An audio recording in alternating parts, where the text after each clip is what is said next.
Habiendo visto ya los módulos de las garantías reales más comunes y luego de las garantías personales más comunes, entraremos ahora al módulo de los títulos valores de garantía.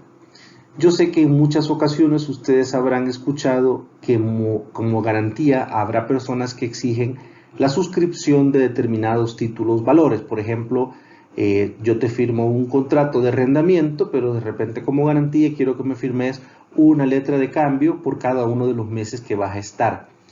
Esto normalmente se tiende a interpretar como una garantía, aunque en estricto sentido no es totalmente una garantía, porque lo que estamos hablando es que no va a haber un derecho más allá del patrimonio de la persona que sea obligado. Es decir, más que una garantía real, por ejemplo, tiene relación con el tema de las garantías personales, en tanto en cuanto sea firmado por un deudor o de pronto por un codeudor o una persona que suscriba en su calidad de fiador. Ahora bien, aun y cuando la garantía que esto me ofrece únicamente es la posibilidad de embargar de pronto de manera más ágil el patrimonio de la persona que me debe, pues no deja de tener algún grado de efectividad, y es por esto la razón por la cual es tan utilizado en la práctica. Veremos pues en este módulo lo relacionado con los títulos valores de garantía o aquellos que en la práctica se suelen usar como una especie de mecanismo para operativizar o para volver más efectivo la colección o el cobro de nuestras deudas. Antes de entrar a entender el funcionamiento de los títulos valores, vamos a hablar un poquito sobre la manera de ejecución de las obligaciones, ya que entendido esto, hará muchísimo más sentido la justificación o el por qué se vuelve una herramienta práctica el hecho de lograr que las personas que nos deben firmen títulos valores como una especie de garantía. Normalmente a nivel civil y mercantil, que es el ámbito o la jurisdicción en donde donde vive o donde radican los contratos y las operaciones de tipo comercial, cuando una persona me debe algo, cuando una persona entramos a un contrato, la regla general es que todo es presunto inocente hasta comprobarle su culpabilidad. Esto quiere decir que para yo lograr que una persona se obligue definitivamente, yo tengo que demandarlo y ganarle en un juicio hecho de conformidad con la ley. Pues bien, la regla general en materia de juicios, en la materia civil y en la materia mercantil, es el denominado proceso común.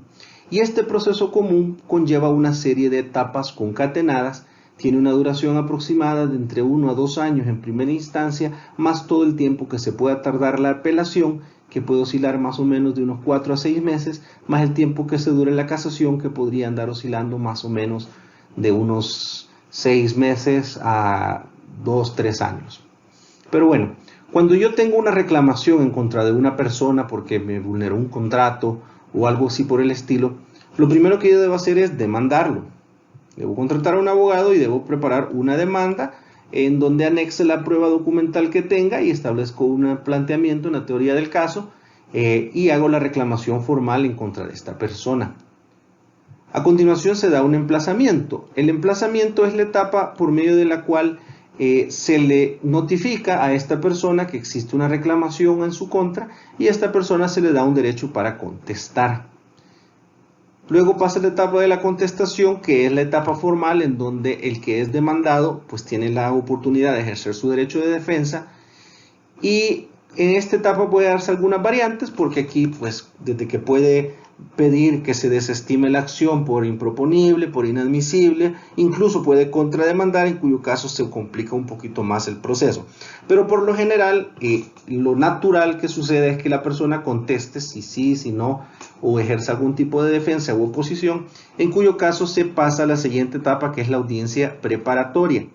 La audiencia preparatoria es aquella etapa en donde se discute qué prueba va a entrar y qué prueba no va a entrar dentro del proceso.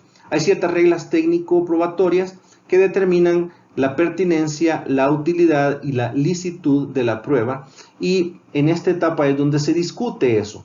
Aquí todavía no se produce la prueba, aquí todavía no declara el testigo. Aquí simplemente se ofrece la prueba y se determina qué prueba es admisible, qué prueba no es admisible, y con la prueba que se catalogue como admisible es que se continuará a la siguiente etapa. Y la siguiente etapa es la llamada audiencia probatoria, que esto es donde sí se produce la prueba, donde se interrogan a los testigos, donde se interrogan a los peritos y donde existe la posibilidad también de que las partes planteen sus alegatos finales o de resumen al juez. En términos generales, dentro del proceso civil y mercantil existe la posibilidad que en audiencia se dicte fallo, y también está la excepción que en casos muy complejos el juez puede interrumpir durante un plazo determinado la audiencia y tiene un plazo perentorio para poder emitir, aunque sea su fallo. Y el fallo es cómo decide el problema. Sin embargo, por ley, el documento donde en realidad se decide el problema y donde se condena o se absuelve es la sentencia. Aquí es donde se resume el planteamiento jurídico del juez. Y es en este momento, hasta esta etapa, tal vez 1 o 2 años después desde que se planteó la demanda, donde nace verdaderamente la obligación civil o mercantil de una persona para deberle a otra. Ojo, estoy hablando dentro de un contexto común y general, dentro del proceso común civil y mercantil, que es la regla general en materia de obligaciones y contratos. Cuando esta sentencia adquiere firmeza, es decir, cuando nadie apeló, o cuando apelaron y perdieron, o cuando apelaron y después fueron a casación y se confirmó, finalmente cuando ya quedó sin ninguna posibilidad y ningún otro recurso que poderse interponer, que solamente lo hace por el transcurso del tiempo, pasa a la siguiente etapa, que es la del despacho, el auto de despacho de ejecución, que ya es de la ejecución forzosa de la sentencia, y hasta ahí me nace el derecho de poder embargar a una persona por una obligación determinada. Sí puedo promover embargos tal vez como medidas cautelares, pero esto implica pasar por un escrutinio un poco más estricto a criterio del juez para ver si da lugar o no lugar a que se dicte la medida cautelar, que es un poco más complicado lograrlo como medida cautelar dentro de un proceso normal que como parte de una ejecución forzosa, porque aquí sí estamos en el área de ejecutar. Entonces, hasta esta etapa, más o menos 1, 2, casi 3 años después, es donde yo voy a tener el derecho de llegar a embargar a aquella persona que me incumplió un contrato. Simple y sencillamente, yo le mandé le hice la parte que me correspondía a mí, esta persona no me pagó, y entonces ahí es donde me nace la posibilidad de poderle embargar en sus derechos. Como verán, es algo bastante tardado y poco práctico. Práctico tal vez para transacciones grandes, pero a nivel de la celeridad que se requiere para la materia mercantil, para alguien que está intentando recuperar una deuda, en realidad constituye un ambiente poco práctico. Ahora bien, existen otros tipos de proceso que son un poquito más ágiles. Y en esta oportunidad me voy a referir al proceso ejecutivo, civil y mercantil, diferente del proceso común.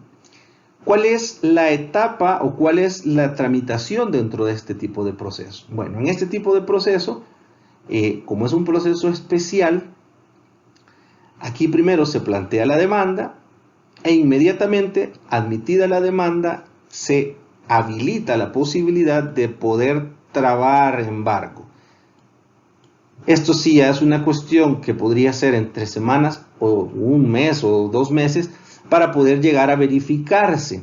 Es algo más inmediato, porque al momento en que yo ya embargué, al momento en que yo ya tomé una medida de tipo invasivo legal en el patrimonio del potencial deudor, eso pues ya prácticamente lo pone en situación o lo obliga a tener que o resolver o negociar conmigo. Y esa es la efectividad de estos procesos ejecutivos. Ya después del embargo, pues vienen etapas como el emplazamiento, que es igual al anterior, la contestación. Aquí sí tal vez, como es más resumido, ya no hay audiencia preparatoria y probatoria, sino que solamente hay audiencia probatoria en algunos casos. y termina con la sentencia de remate, adquiere firmeza y continúa la ejecución. Pero yo ya llego a esta etapa de ejecución con algo embargado, ya con algo, digamos, bajo mi dominio y un mecanismo de presión hacia el deudor moroso. Ahora, ¿por qué la diferencia entre uno y otro y cómo puedo yo aspirar a tener un proceso ejecutivo en lugar de tener que acudir a esa vía tan extensa de ir a un proceso común? ¿Cómo puedo hacer yo para que mi obligación se discuta en proceso ejecutivo y tenga un embargo en cuestión de un mes en lugar de tener que esperar 3 años para poder obtener el respectivo embargo? Bueno, eso por las ventajas que ofrece el juicio ejecutivo, y lo que he planteado lo vamos a contestar en la próxima diapositiva, pero solo recordando pues ventajas del juicio ejecutivo: hay un embargo inmediato, hay celeridad de la ejecución y hay una solución rápida al problema que me permite incluso la negociación. Entonces, volviendo a la pregunta, ¿cómo puedo lograrlo? Bueno, la ley establece una serie de documentos que reciben el nombre de títulos ejecutivos, y son documentos que el legislador le ha dado tanta fuerza probatoria o tanta validez que casi que se asume que la información que en ellos constan es tan buena, es tan real y es tan verídica que automáticamente van a tener el ok del sistema judicial para proceder de un solo al embargo sin haber pasado por el proceso previo de declarar o no la existencia de la obligación. ¿Y cuáles son estos títulos ejecutivos? Pues como es un caso excepcional y como todo mundo quisiera irse de un solo al embargo sin pasar por el otro proceso, el legislador ha tenido que delimitar cuáles son estos documentos. Y a este respecto, el artículo 457 del Código Procesal Civil y Mercantil define cuáles son esos documentos que tienen fuerza ejecutiva o esos documentos denominados títulos ejecutivos, que son la llave o la puerta de entrada para que me vaya de una vez a un proceso ejecutivo en lugar de tener que pasar antes por un proceso común. ¿Cuáles son? Bueno, en primer lugar tenemos los instrumentos públicos, que son aquellos emanados por notario o de pronto por funcionario en el ejercicio de sus funciones. Tenemos los privados reconocidos, que son documentos otorgados entre las partes a nivel privado y que después son reconocidos ante funcionario competente, tal cual sería el caso de un notario. Si ustedes habrán visto alguna vez y si han firmado, por ejemplo, algún contrato de traspaso de vehículo, que por lo general o se hace en protocolo o se hace en privado reconocido, verán que se trata de un documento donde primero habla de nosotros, las partes, por este medio acordamos, bla, bla, bla, y a continuación viene el notario con su firma y no solo legaliza la firma, sino que prácticamente repite todas las obligaciones a las cuales nos sometimos los firmantes. Eso es un privado reconocido y tiene fuerza ejecutiva. Después tenemos los títulos valores. Los títulos valores son de lo que vamos a hablar en este módulo, por lo cual no hablo mucho en este momento, porque ya lo veremos con mayor detalle. Tenemos las libretas o las certificaciones de ahorro. Yo, por ejemplo, la libreta de ahorro es título ejecutivo en contra del banco. Si el banco de repente no me quiere pagar, pues yo lo puedo embargar por lo que consta en mi libreta y o la certificación respectiva, siempre y cuando pues se demuestre que esa es la verdad. Pero ante esa situación existe ese título de protección, que es un título ejecutivo. Igual cosa sucede con las acciones. Pues las acciones también son título ejecutivo en contra de los que deben pagarlas, ¿verdad? O en contra de quien está obligado a esto. Las pólizas de seguro, pues en contra de las aseguradoras, así como otros documentos que establece las leyes diferentes, que no vamos a entrar en detalle ahorita, porque nos vamos a enfocar simple y sencillamente en los principales. A nivel de su práctica empresarial, casi que van a enfocarse en los instrumentos públicos, en los privados reconocidos, en los títulos valores y tal vez en alguna póliza. Los demás por lo general no son tan utilizados, aunque legalmente sí son contemplados como títulos con fuerza ejecutiva. Ahora pues vamos a hablar específicamente de los títulos valores, y dentro de estos vamos a tocar el tema de los dos títulos valores más usuales de garantía en nuestro medio. ¿Qué es un título valor? Bueno, el Código de Comercio en su artículo 623 nos define que son títulos valores los documentos necesarios para hacer valer el derecho literal y autónomo que ellos se consignan. Curioso en este artículo porque nos menciona dos palabras claves a nivel de título valor. Lo literal, que es el principio de literalidad, y lo autónomo, que es el principio de autonomía. La literalidad en el título valor significa que yo tengo derecho solamente a lo que consta literalmente en el título valor. Es decir, el derecho y el documento es casi lo mismo. Lo que diga el título valor, eso es lo que define el alcance o la naturaleza del derecho respectivo. Por eso es tan importante que a nivel de los títulos valores la información vaya correcta, por el principio de literalidad. Si no consta en el título valor, va a ser muy difícil que después un juez me reconozca un derecho sobre la base del principio de literalidad. Y en cuanto a la autonomía, esto significa que basta y sobra con el otorgamiento y suscripción o firma del título valor correspondiente como para que se reconozca la existencia de la obligación. Es decir, no necesito demostrar nada más que la pura firma del título valor para que exista una obligación. Si una persona de repente no me debe nada y no tenemos ninguna operación mercantil, pero llega y me firma una letra de cambio, con el solo hecho de firmarlo, aunque no me haya debido nada anteriormente, aunque solo la firmó porque quería, automáticamente tiene una obligación para conmigo, una obligación que yo puedo exigir y promover incluso ante los tribunales. Es a la fuerza. Entonces, eso es de las cosas que hay que tener cuidado con la suscripción de los títulos valores. Que sí, pero yo le firmé el título valor, pero yo le había pagado la deuda. No importa. El título basta y sobra para determinar y comprobar la existencia del derecho y poder ejecutarlo de manera forzosa. Esto sobre la base del principio de autonomía del título valor. Así pues, título valor equivale al derecho en sí. Los más usuales en nuestro medio y los que más se utilizan como garantía serán la letra de cambio y el pagaré. Y de esos dos temas son los que vamos a hablar el día de hoy. Letra de cambio. La letra de cambio se originó para cubrir las transacciones entre tres personas. Los tres sujetos básicos de la letra de cambio son el librador, que es el que emite la letra de cambio o el que emite la orden incondicional de pago al librado. Librado, que es la persona a quien se le emitió la orden incondicional de pago por parte del librador. Y el tenedor de la letra. ¿Cuál es el contexto en el cual se origina la letra de cambio? Esto se origina en la antigüedad. Se origina sobre la base de operaciones mercantiles de personas que andaban de un país a otro y en el cual viajar era una cosa un poquitito más difícil de lo que es ahora. ¿Cuál es el caso aquí? Bueno, el caso es que el librador y el librado tienen operaciones comerciales mutuas. El librado le debe dinero al librador.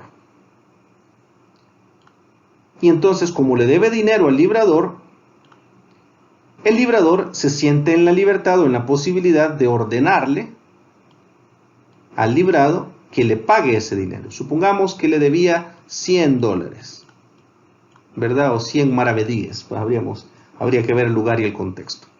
Entonces el librador emite una orden incondicional de pago al librado para que le pague estos 100 maravedíes que le debía. Hay una relación, y esta es la relación original en la cual se origina la letra. Pero ¿cuál es el ejercicio y la razón de ser de la letra? Bueno, resulta que el librador, por su cuenta, le debe 100 maravedíes al tenedor de la letra. Así que en lugar de pagarle, lo que hace es que emite este documento llamado letra de cambio, en donde dice: yo soy el librador, yo A, le ordeno a B que los $100 que me debía a mí se los pague al portador de esta letra de cambio. Entonces le entrega el título al tenedor y el tenedor, cuando va de un puerto a otro, llega a la jurisdicción de este, le muestra el título firmado por el librador y le dice, mira, ¿te acordás que tú le debías $100 al librador? Sí. Pues bueno, dice el librador a través de este título que en vez de pagárselos a él, me los pagues a mí. Y con esto ya quedaría cancelada la transacción entre ellos. De esta manera pues es que se origina la letra de cambio y es un título originalmente diseñado para 3 personas, aunque en la práctica se ha reducido siempre a 2, pero por lo general es para 3. Ahora, ¿qué pasa cuando el tenedor le muestra la letra de cambio al librado? El librado tiene 2 opciones, o la rechaza, en cuyo caso pues el tenedor se tiene que volver a dirigir contra el librador, o la acepta, en cuyo caso al aceptarla es prácticamente que asume la deuda y el librado pues ya se entiende con el tenedor de la letra. Y eso es lo que pasa en el cuadro siguiente. En este caso el librador emitió la letra, se la dio al tenedor, la letra pues con la orden incondicional de pago para el librado, el tenedor se le exhibió al librado, el librado estuvo de acuerdo y la aceptó, se convirtió en aceptante y en consecuencia le va a pagar el dinero al tenedor, que ahora se convierte en beneficiario. Así pues funciona la letra de cambio. Recuerden, como les decía, si es un título diseñado para trabajarse entre 3 personas, aunque en la práctica lo generalmente que sucede es se trabaja entre 2. Gente pues que a veces ostenta la calidad y se entremezclan, digamos, entre el librador, tenedor o librado y beneficiario. Aquí hay un ejemplo de letra de cambio. Como pueden ver, aquí habla pues, primera gran pregunta, ¿la letra de cambio es necesario que sea en papel seguridad? Respuesta no. El papel seguridad no es uno de los requisitos de la letra de cambio. Sin embargo, sí tiene unos requisitos legales. Y aquí podemos ver, si decimos primero el tipo de título, letra de cambio, cuando dice sin protesto es porque es para ahorrarse la necesidad de hacer una diligencia llamada protesto, que es tener que llevar al notario a levantar un acta, por lo cual lo más conveniente siempre es decir esto. Tiene esto a veces el número, significa 1 de 12, 2 de 12, 3 de 12, hasta llegar a 12 letras de cambio. No es necesario ponerlo así, pero mucha gente lo hace como para tener un amarre determinado. Este es un ejemplo que encontré en internet. El monto y aquí el mensaje correspondiente. El día 13 de diciembre de 2004, o sea, esta es la fecha de pago, porque es una orden incondicional de pago, páguese a la orden de nombre ficticio, ¿verdad? La cantidad de el monto en letras, ¿verdad? El cual debe ser congruente con el monto en números. Y ahí está la orden incondicional de pago. Hay una explicación que no es necesaria, pero aquí lo dice. La obligación del aceptante se origina por operaciones mercantiles entre librador y librado según contrato o factura de fecha tal. Que esto es para amarrarlo y evitar un poquito el tema de la autonomía. Y de ahí dice, el librado puede aceptar esta letra pagadera en cualquier banco del país que él designe al aceptarla. Aquí pone el nombre del librado, que esta sería la persona a quien se le emite la orden de pago. Y este es el librador, que es la persona que emite la orden. O sea, este es el que ordena y este es el ordenado. Este es el que a quien le llegó la orden. Entonces, ¿qué pasó? Llegó el portador de esta letra y se lo demuestra a este librado y le dice, mira, aquí el librador fulano de tal, que para que tú sepas, aquí lo firma, ¿verdad? Ha llegado a decir, ¿sí?, que le pague a esta persona el día tal, la cantidad de tanto, ¿verdad? Y tú sos el que debe pagarlo. ¿Reconoces esto? Si él está de acuerdo, firma en esta parte que es la firma del aceptante. Todas estas campos son importantes de llenar. Sin embargo, tal vez el más importante al momento en que usted haga sus operaciones y utilice la letra de cambio para firmar, al que usted quiera que quede obligado a pagar esta letra de cambio ante su exhibición o a quien usted pueda demandar es el aceptante. Entonces, el deudor suyo, si usted va a ocupar una letra de cambio, usted lo que se debe cerciorar es que su deudor firme aquí, en la parte que dice aceptante. ¿Ok? Firma con tinta. Y ojo, el tema de la letra de cambio sobre la base del principio de literalidad es uno de estos títulos que si usted se equivoca, lo que tiene que hacer es volverlo a repetir, porque si se mancha, si se altera o si tiene contradicciones dentro del texto del mismo título, es muy probable que no le funcione a nivel judicial. Por eso debes tener muchísimo cuidado al saber llenar lo correspondiente, pero sobre todo al momento en que usted va a obligar a alguien, haga lo que firme en la casilla del aceptante. El que firme en el librador no necesariamente va a estar obligado. El que firme por aquí, pues no necesariamente tampoco, sino que es el aceptante. Usted lo que le interesa es que le firmen en aceptante. El artículo 625 del Código de Comercio establece cuáles son los requisitos formales de cualquier título valor. Y la letra de cambio, como un título valor que es, debe necesariamente cumplir con esos requisitos. ¿Cuáles son los requisitos? Nombre del título, vimos en el anterior que decía letra de cambio, por lo que lo cumple. Fecha y lugar de emisión, también lo cumplía. Las prestaciones y derechos que el título incorpora, que es la orden incondicional de pago por cantidad determinada.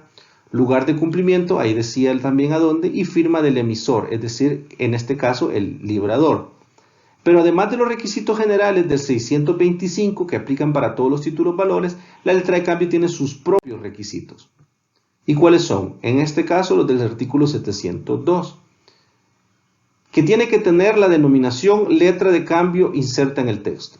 Pregunta, ¿debe decir sin protesto? Respuesta, no, eso es algo, una prerrogativa y una ventaja que gana usted al hacerlo, pero no es necesario que diga. Lo que sí debe decir es letra de cambio y debe ir inserta en el texto del documento, lo cual cumple el documento anteriormente visto. Habla también de que tiene que poner el lugar, día, mes y año en que se suscribe, esto es, en que se firma, ¿verdad? Que se otorga. También debe tener una orden incondicional al librado. Cuando habla de orden, es orden. Cuando habla de incondicional, es sujeto que no debe quedar sujeto a ninguna condición. Y al librado, pues es a la persona que puede, si lo acepta, se puede convertir en aceptante, si no, simplemente es el librado. ¿Y en qué consiste en esta orden? Pagar una suma determinada de dinero. Debe ser determinada y debe ser de dinero. Las obligaciones que van en las letras de cambio no son cosas de especies, son cosas de dinero. Y debe especificarse de qué cantidad se trata. Después debe mencionar el nombre del librado, que es la persona a quien se le va a exhibir el título. Posteriormente debe mencionar el lugar y época de pago, que es a dónde se va a pagar y en qué fecha. Y también el nombre de la persona a quien habrá de hacerse el pago. Este va a ser el beneficiario de la respectiva letra. Después se exige la firma del librador o de quien ruegue a su nombre. Y hasta ahí está válido el título. ¿Por qué insisto yo en la firma del aceptante? Porque hasta aquí está válido el título, pero no tiene nadie que lo haya aceptado. Entonces, cuando usted se lo presenta al librado, ahí es donde le interesa a usted que lo acepte. Por eso que yo le digo, la firma más importante del título en realidad es la de aceptante. Ahí debe firmar el que usted necesita que pague la cantidad que ahí se garantiza. Aquí está nuevamente el diagrama. Yo les invito a ponerle pausa a su video para analizar cada uno de los requisitos. Y esto pues lo veremos leyendo el artículo antes mencionado. Ahí están señalados los números para el análisis correspondiente y para que constatemos que en efecto este título cumple con los requisitos. Si observamos, ninguno de los requisitos es el de papel de seguridad. Por costumbre se hace de esta manera, pero perfectamente podría constar en un papel bond o perfectamente podría ser hecho a mano y tendría la misma validez, siempre y cuando cumpla con los requisitos formales. Dice el 704, en la letra de cambio se tendrá por no escrita cualquier estipulación de intereses o cláusulas penales. Y aquí una de las desventajas de la letra de cambio. ¿Por qué? Porque el único interés que genera la letra de cambio es el interés legal mercantil. Yo no puedo pactar un interés en una letra de cambio. Yo no puedo pagar otro tipo de interés adicional, moratorio o convencional o de diferente naturaleza del interés legal mercantil. El único interés que se aplicará a una letra de cambio es la del 12% anual, que es el interés legal mercantil. Esa es una de las desventajas de la letra, aparte que también es un título, como está diseñado para ser suscrito por 3 personas, produce por lo general mucha confusión en cuanto a dónde debe firmar. Esa es la primera gran pregunta. ¿Quién debe firmar? ¿Quién es librado? ¿Quién es librador? Entonces muchas veces genera confusiones, y también al ser en formularios preimpresos cuesta mucho estar llenándolo a mano. Esa es una de las razones por la cual la letra de cambio, aunque se sigue usando, va quedando de alguna manera obsoleto, por cuanto las ventajas que ofrece son considerablemente menos que lo que ofrece el otro título valor que vamos a explicar a continuación. Y entramos pues al tema del pagaré, que es otro título valor que, al igual que la letra de cambio, me facilita la posibilidad de entrar de un solo al juicio ejecutivo sin tener que ir a un juicio previo. ¿Qué es el caso común entre los comerciantes? Bueno, en el caso común entre los comerciantes es que simple y sencillamente emiten facturas, emiten quedas, pero por lo general no garantizan que sus créditos consten en documentos que traen aparejada ejecución o en títulos ejecutivos. Pues en este caso el pagaré o la letra de cambio, los dos con igual fuerza, tienen esta cualidad de consistir en títulos ejecutivos y abrirnos la puerta de entrada de una vez al juicio ejecutivo. La diferencia, aparte de lo que ya vimos, pero quizás la diferencia esencial radica en que mientras la letra de cambio solamente me permite el interés legal mercantil, el pagaré sí me permite pagar pactar otro tipo de intereses adicionales, por lo que como acreedor es muchísimo más ventajoso el pagaré. Aparte de esto, es más fácil de hacerlo, se puede hacer electrónicamente e imprimir. No necesita constar tampoco en papel seguridad, sino que simple y sencillamente basta con que cumpla con los requisitos de forma que veremos a continuación, y es más que suficiente eso. El problema a veces es que las empresas hacen que firme el pagaré no la persona que le debe firmar, el acreedor principal, sino que de repente la persona que está en bodega, y la persona que está en bodega de la empresa no es necesariamente la persona que tiene la capacidad legal como para obligar a la empresa a pagar algo, o que tenga la capacidad de obligar a la empresa por medio de suscripción de pagarés. Por eso es que muchas veces no funciona la práctica de algunas empresas que al final de la factura ponen los pagarés, porque el que firma el recibido no es el representante legal de la empresa, sino que es un bodeguero que no tiene ninguna representación de la entidad, o que no tiene ningún tipo de poder, y que por lo tanto se obligó personalmente y no obligó a la sociedad que usted pretendía comprometer. Así pues, aun y cuando el requisito no exige que sea papel seguridad, sí exige cierta formalidad y sí exige que haya algún tipo de estrategia en cuanto a quién va a firmar el respectivo documento, cuándo y por qué monto. Diferente es el caso que usted le abre una línea de crédito de mercancía a alguien, se sienta con el representante legal, le obtiene la firma de un pagaré hasta por un monto determinado, y usted se encarga de dar mercadería hasta por ese monto. Ahí sí es diferente, porque ahí sí firmó el que tenía que firmar. Bastando entonces el simple título o la exhibición del título sin tener que acreditar absolutamente nada más. Pero bueno, entremos al análisis del pagaré. El pagaré, a diferencia de la letra de cambio que está diseñado por 3 personas, el pagaré está diseñado originalmente para 2 partes, un acreedor y un deudor. Así pues está el emisor del documento y está el beneficiario. El emisor del documento, en lugar de recibir una orden de pago, como en el caso de la letra de cambio, que el librador ordena al librado pagarle al tenedor, aquí el emisor lo que hace es una promesa incondicional de pago. O sea, yo como firmante o como otorgante del pagaré prometo pagarle una cantidad determinada de dinero a una persona de manera incondicional, es decir, sin ningún tipo de condición. Ya es una promesa incondicional de pago. ¿A favor de quién?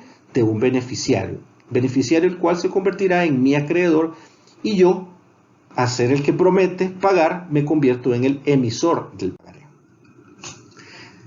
Al igual que la letra de cambio, es un título valor y como tal debe cumplir los requisitos del artículo 625, que son los que ya leímos y que consisten en nombre del título, fecha y lugar de emisión, prestaciones y derechos que incorpora. En este caso ya no es la orden incondicional de pago, sino que es la promesa incondicional de pago. Aquí lo está emitiendo el deudor, no el acreedor, ¿verdad? Lugar de cumplimiento o ejercicio de los derechos y firma del emisor. Aquí sí es firma autógrafa, todavía no el tema electrónico. Y por último, pues el requisito del 788 también del pagaré, que son, aparte de los requisitos generales del 625, le aplica sus propios requisitos. ¿Y cuáles son estos? Bueno, primero, la mención de que es un pagaré inserta en el texto. Segundo, la promesa incondicional de pagar una suma determinada de dinero. Nuevamente aquí no hablamos de cosas en especie, hablamos de dinero. Nuevamente aquí hablamos de cantidades determinadas. Y nuevamente aquí hablamos, en lugar de la orden incondicional, aquí hablamos de la promesa incondicional de pago. De ahí, nombre de la persona a quien habrá de hacerse el pago, es decir, el acreedor, o sea, el beneficiario de la letra, época y lugar del pago, fecha y lugar en que se suscribe el documento y la firma del suscriptor, es decir, del que se obliga en el pagaré. Ciertamente, aunque este título esté diseñado para 2 personas, y aunque la letra de cambio está diseñada originalmente para 3, pues puede haber más personas que intervengan dentro de la respectiva relación, como los avalistas, pero no viene al caso en este momento entrar ese análisis. Por lo general, entonces, servirán de garantías estos 2 títulos para poder acceder de una vez al juicio ejecutivo sin tener que pasar por las etapas previas del proceso común. Aquí hay un ejemplo de un pagaré sin protesto que cumple los requisitos. Como pueden ver, es pues bastante simple. Aquí, al igual, el sin protesto no es algo que sea indispensable para que lo tenga, pero sí le va a ahorrar muchos dolores de cabeza para la ejecución del pagaré. Así que cerciórese que no solamente le inserte el nombre del título, sino que siempre le inserta la frase sin protesto. Y aquí dice, por medio de este pagaré sin protesto, me obligo a pagar. Aquí está la promesa incondicional de pago, porque no pone ninguna condición, pone lugar de pago, etcétera, ¿verdad? Firma autógrafa, pues, y aquí los demás datos que son para facilitar el que va a ejecutar la letra para tener estos datos a la mano. El 792 del Código de Comercio dice: el descuento del pagaré no vencido se calculará al tipo de interés pactado en este o en su defecto al tipo legal.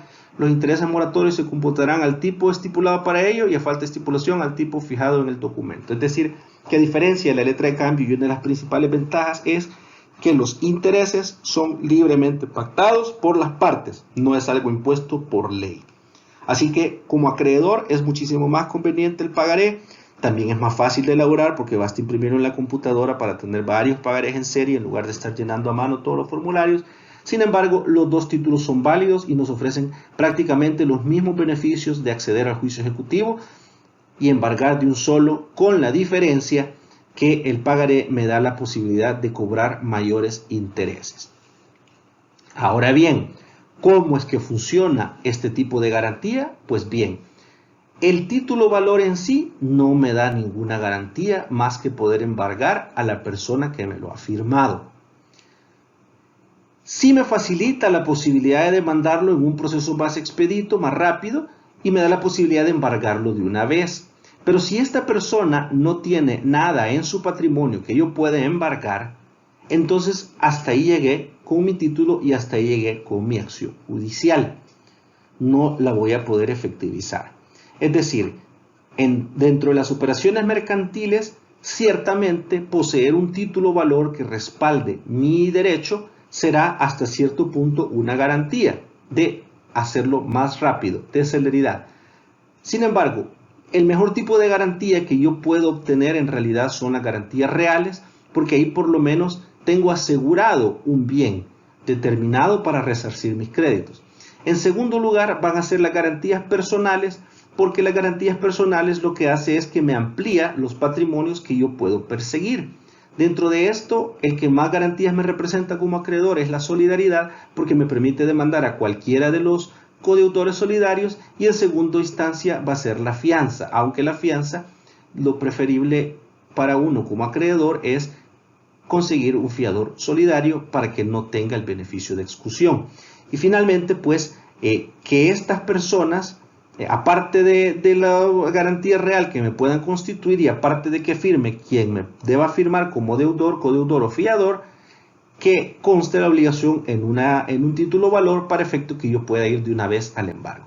Así es como se da el análisis de las garantías completas, y con esto pues tendríamos por agotado el tema de los contratos de garantía, que espero les resulte de utilidad. Muchas gracias.